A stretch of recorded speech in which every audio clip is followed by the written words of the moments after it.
Yes, it's time for emerging issues this week. Now, Riley, obviously we've got two massive ones. Let's dive into the first one here. Cleary chaos continues. It's almost a fantasy season for the last, 4 or 5 years where Cleary's had some form of issue happen with him. I tell you what, Robbo, we've talked all preseason how Haas starts so strong, and then the boys touched on it on Tuesday. Sort of takes Chin a couple of games to wind into his work, but every year we take Chin and then just sort of leave Haas go through the keeper. Well, I know I did this year, and it's burnt me big time, especially this week. But yeah, not much you can really do about it with a Cat 1 HIA in the at the start of the game like that. The only thing Chin probably could have done instead of running a decoy was try and catch a ball and maybe don't break Jerome Hughes' hand. Yeah, it was sort of, if I'm going down, the whole ship's going down with me in the halves segment has certainly suffered with two big guys unavailable next week. Now, obviously, really bad for those who captain him. I know I'm in that boat, and I believe you are as well. But as we can see with the numbers on the NRL Fantasy website, it's probably not the end of the world if you did captain him this week. No, it's not Robbo, but start of the season, I suppose there is a big fluctuation with ranks just because of how tight the pack is. So the margin for error now, well, I suppose it's never real big, but just with your trades and I suppose your forward planning towards games week to week, there's not much error now if you do want to end up sort of around the top end of the mark come end of season. Yes, I know I'm sitting outside the top 20k. Somehow I made ranks with this guy, Captain No Haas, so not sure how that happened. But yeah, for the benefit of those listening to the podcast and not on YouTube, 55.3% ownership, 26.7% captained. He'll be 780k next week, and his next four fixtures are as follows: Cowboys in round 5, Dolphins round 6, Roosters round 7, and then Seagulls round 8. And I know there's two really appetising ones there with those Queensland teams there, Riley, but with him having dropped so much, do you think there's still a world where you may entertain the thought of selling him, or are you in the camp of holding on to him?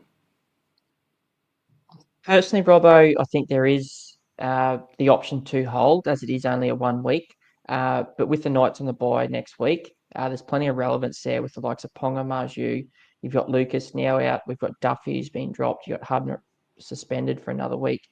That huge BE and that 780k price point, for me, I'm going to sell just for the fact start of the season's all about making money.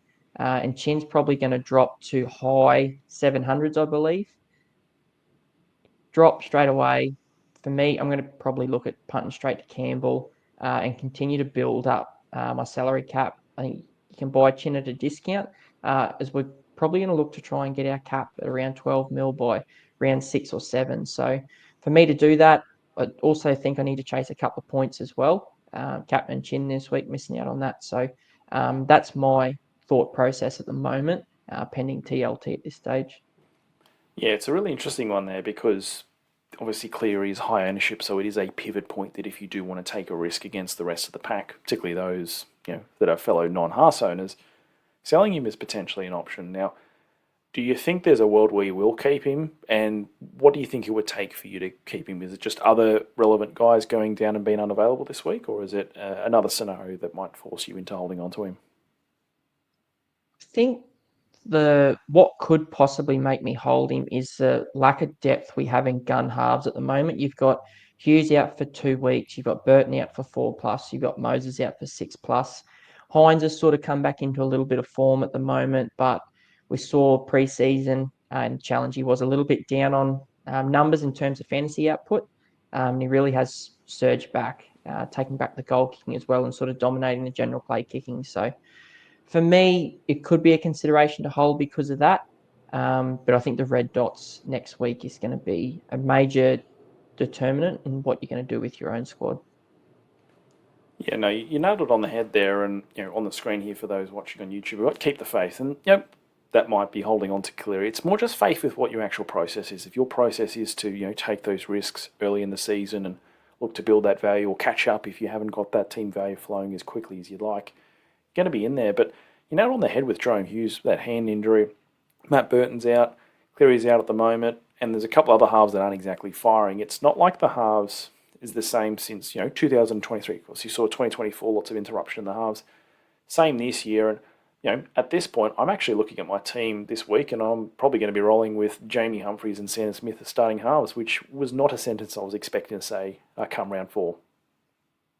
No, definitely not. And I think with Humphreys, like he is performing so well, you can plug and play him in there and sort of expect that keeper level score. You've got Sandon, who's performing pretty well at the moment too, and Cole, who's going to be the dominant playmaker in that Penrith side next week. You can probably pencil him in for a high 30s, low 40s score. So I think there is scope where you could look to play both of those, either one of those, sorry, alongside Humphreys, and look to move the likes of Chin up to someone like Haas, who's a lot of coaches are probably going to look to chase this week. Yeah, he'll be at about 9:50, and we'll touch more on him in the full episode of the Fantasy Game Plan, which of course is available on your podcast platform. But let's go to our second part here of emerging issues this week, the danger zone. Now, Riley, what we're referring to here is between rounds 4 and 6. Now, this is something we've spoken about pre-season. I know internally at Talking League HQ around round 1 is the easiest round to have your green dots sorted because you've got unlimited trades. As long as you VC and C guys in Vegas, you can grab Titans players if you want to loop, or Star for Tour is a good one. Round 2, you've only got one round of suspensions, injuries, selection issues. Same thing for round 3, just the 2 rounds of chaos. Once you get to round 4, especially if it's a relevant team, last year it was Melbourne Storm, who were super relevant with cheapies and guys of value, and the Knights this year, it really starts to ramp up. And I think what we're going to see for coaches in the next few weeks is that unless a red dot is just a 1 week absence, like a concussion, or maybe in the case of Lachlan Hubner, a suspension, you're probably going to have to be very proactive in moving these red dots on. I think the big thing there, Robbo, is you've got to look at security. And if it's 2 to 3 weeks or longer, I think they're a clear trade out. With someone like Lockie Hubner, though, he's probably an exemption around that 350k price point. He's got a really low negative break even. So having a big role in that rabbit side, I think he's one you can safely hold. He's one I did hold onto as well, another Rocky boy. And once he comes back in, his price is going to keep moving further north pretty quickly. Yeah, it certainly will. So let's go through, again, these categories that we expect to see really influence the next few rounds of play. So we've got concussions. So this week we had Connor Watson fail his, Nathan Cleary failed his, 2 big key guys with high ownership. We had guys injured during the week, Zach Hosking, Dylan Lucas, 2 guys that had absolutely killed at the start of the fantasy season that are no longer going to be available for some period of time. Suspensions, my boy Kai Pearce-Paul, unfortunately, 2 weeks for him on the sideline, and then Lockie Hubner, the Rocky boy, there as well. And the other one as well that I think is why we need to be so aggressive with our red dot resolutions is selection decisions. So we've got on the screen here Tom Duffy and Jack Gajewski.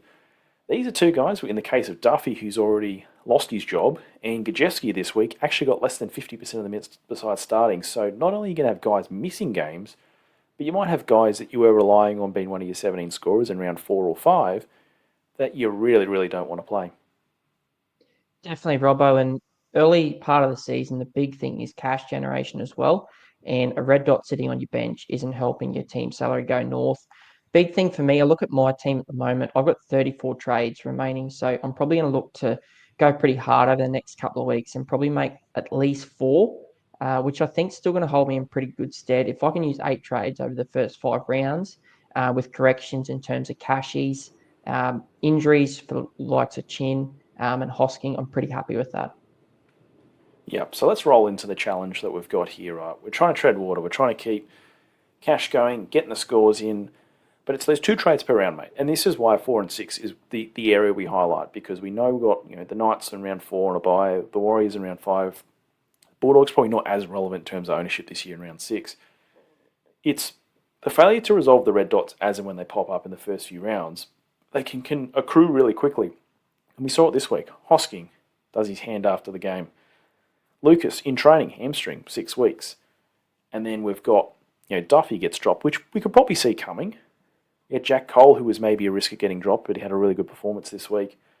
And then Watson and Cleary fail HIOs. Before you know it, I have actually genuinely seen teams in my head-to-head league that have 6 or more red dots already before trades coming into round 4, and they'll be only able to resolve 2 of them. And I'm also seeing some of the green dots that are there, and the likes of Oyongi and that aren't absolutely killing it, are in there. So I think it's really important for coaches, especially those with 2 Rs, to really make sure that they get these 2 red dots out the door this week. Yeah, definitely. And similar situation for me as well, Robbo. I've got 5 red dots next week with Chin, Ponga. You got Watson out as well, and you've got Hubner and Duffy. So at most, I'm only going to have 18 next week. So big thing for coaches, I think those red dot corrections, you've really got to jump on them straight away. And if you don't trade them out, you've got to have a very, very good reason for holding them for someone like Hubner. Yeah, absolutely. And before we wrap up emerging issues here, like you said there, resolving those red dots is really important and identifying the ones that you do need to resolve. So, maybe a Cleary or Watson you hold on to, but again, they're high value, so if you did want to move them, that's fine. But have that reason why you're keeping them. But for anyone that doesn't look like they're coming back in the team anytime soon, whether it's selection like Duffy, injury like Lucas, you just got to move them and go really quickly with that. What will be interesting next week, though, Rye? I might have 18 plus green dots this week, and touch wood, I don't want to jinx it. There might actually be scope here for coaches that have actually got a pretty decent team going that somehow have no nights like I do, because Pierce Paul was my only guy and he's been traded out. There might actually be scope to save a trade or two this week. And I know we've spoken about the minor buy round period, so rounds 13, 16, 19, where you only need 13, there's 14 teams playing. But another thing as well is if you're behind the pack and you save trades, there's also going to be scope for you to be really aggressive in those rounds and actually bring players in to try and get past those people that might actually have lesser trades than you, but are ahead of you in the overall ranks. Yeah, definitely agree with you there, Robbo. And that's why I sort of identified this. I'm not trying to chase points, but just identifying this 2 week block or 2 to 3 week block as being pretty important and somewhere where I have sort of banked a couple of trades and I can look to make some corrections. 270K in the bank. I can bring the likes of Campbell and Couchman in next week in 2 trades. So I think if I can do that, I help build some depth in my squad, continue the cash gen and hopefully work back some points as well. Yeah, and Couchman and Campbell, 2 great assets that we want to talk about here for 2 reasons. One, the Titans and the Dragons have already had a buy out of the way, so they're kind of sweet as until the major buy round period starts in round 12. The other side, both these guys are dual. Now we know Edge, pretty difficult. Couchman can do a job there for you, and obviously Campbell, well, we just thought the winger fullback part would be the most important part, but actually being able to slide up to the halves is going to be super important. And do you think that those tiebreakers, in terms of a player that's already played a buy in the dual position, will be more pertinent over the next few weeks? Definitely, Robbo. And I look at someone like Ruben Garrick tonight as well. A lot of us did, or I know I started him in the centre position, but with the Ongi not going super outstanding, I shifted him back into my emergency as well and slotted Garrick down to the wing fullback position. So that flexibility that those DPP player offers gives your squad some great versatility. Yep, so that's certainly something to have a look at as well. Get those duels in, stick with the process, and also as well, we always want to say this when we're playing fantasy, have fun. That's the reason we play. We're not playing for money. There's not massive prize money. I mean, the KFC vouchers are worth a fair ton, but not exactly why we're doing this. So that wraps up this edition of Emerging Issues on the YouTube. If you haven't already, be sure to like and subscribe to Talking League Shorts.